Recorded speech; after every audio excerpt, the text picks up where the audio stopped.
I'm Daryl Lane, and some people call me the Night Train. And I'm Noah Taluki. And you're listening to our new sports show, What's Your Take? Tell me your location so I know, yeah. I ain't really tryna run it up on you. Tell me your location so I know. I ain't really tryna run it up on you. Tell me your location so Two of the biggest games last Sunday, the Broncos versus Cowboys and the Falcons versus Packers, ended with both blowouts, with the Falcons winning 34-23 and the Broncos winning 42-17.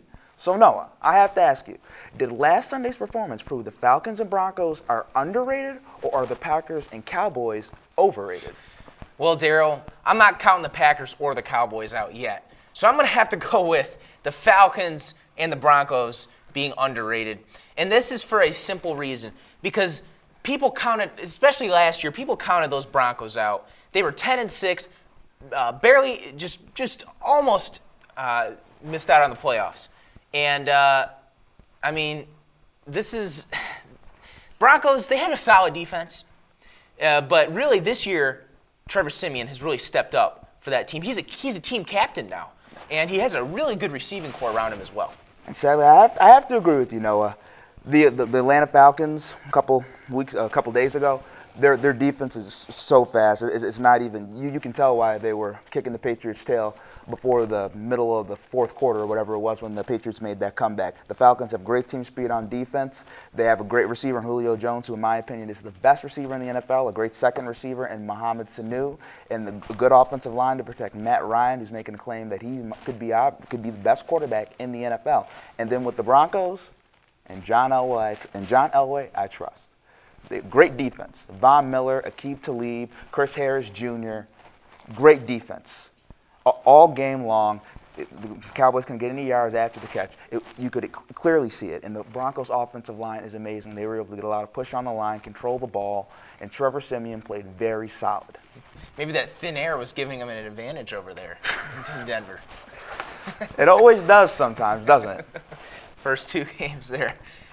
Home games for the Broncos. But now we're going to change our attention to the Detroit Lions and Matt Stafford, who's tied for the league lead in touchdown passes with 6 through week 2, as he led the Lions to a 2-0 record this season.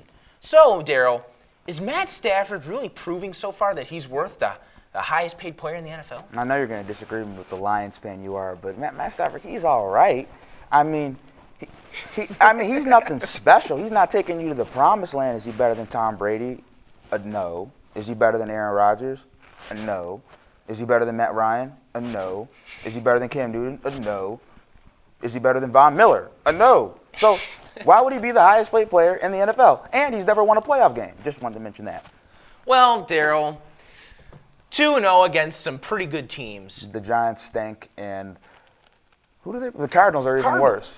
They almost lost the Colts. They were supposed to make the wild card this year, you know. I don't care what. I don't know if they will now. But let me tell you something, Daryl. Stafford has really been making those elite checkdowns, elite throws at the line of scrimmage. You see him. I saw him Monday night. Me being from Detroit, I watch all those Lions games. Watching him just take command of that offense, just looking at the defense, pointing them out, checking down to different players, audibles. He is really taking that step up to be an elite quarterback, and I think that he's going to lead this team to a division title this year and the playoffs. Maybe even win a playoff game, which is something Detroit has not done since 1991. He has the team around him. You know there's a man named Aaron Rodgers in that division, right? Yes, but I think Rodgers is a little done. He's on the back nine of his career, as he said in the offseason. But the defense.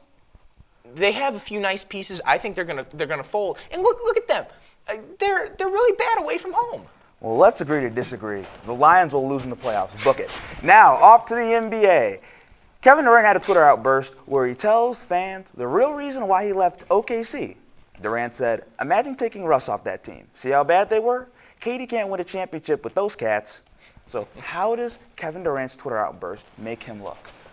Well, Daryl, I'm just gonna say something. Why do you need 2 Twitters? This was this whole fake account thing that Kevin Durant, he was trying to tweet from his So he can clap back on his haters anonymously. That's what you got to do. You know me, Daryl. I'm not really a big social media guy, but I think one Twitter's enough. Don't you think? Well, no, this is what happens. You got your haters, because he has to be politically correct with his regular Twitter. So when he goes on his other Twitter, he can tell people how he really feels. Why don't you just say that on the real Twitter then? Because Kevin Durant is a little soft and he's a little insecure. That's why he left Oklahoma City when they were up 3-1 against the Golden State Warriors. Well, I mean, that's a good take there. But I mean, Billy Donovan and Russell Westbrook. I think Billy is a great coach and Russell's a great player. You can't really bash him like that. So, but we'll see how he plays in the regular season. That's all that matters.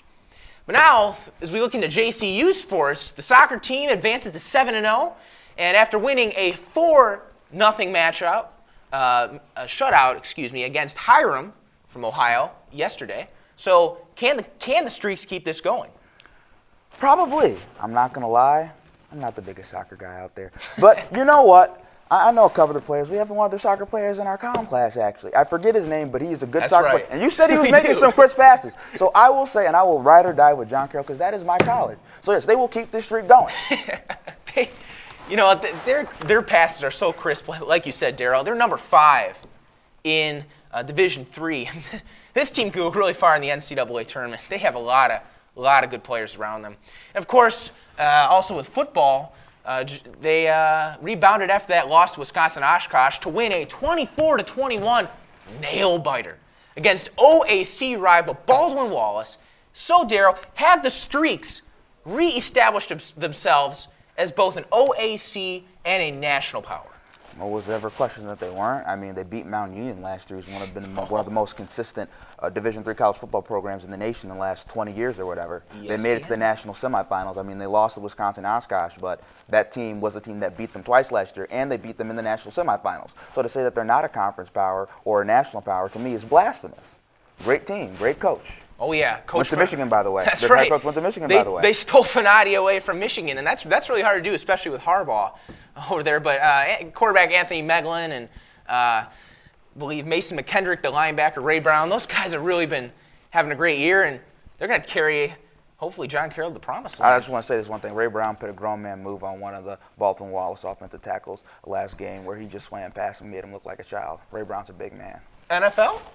Division III? Division III live sort of matter.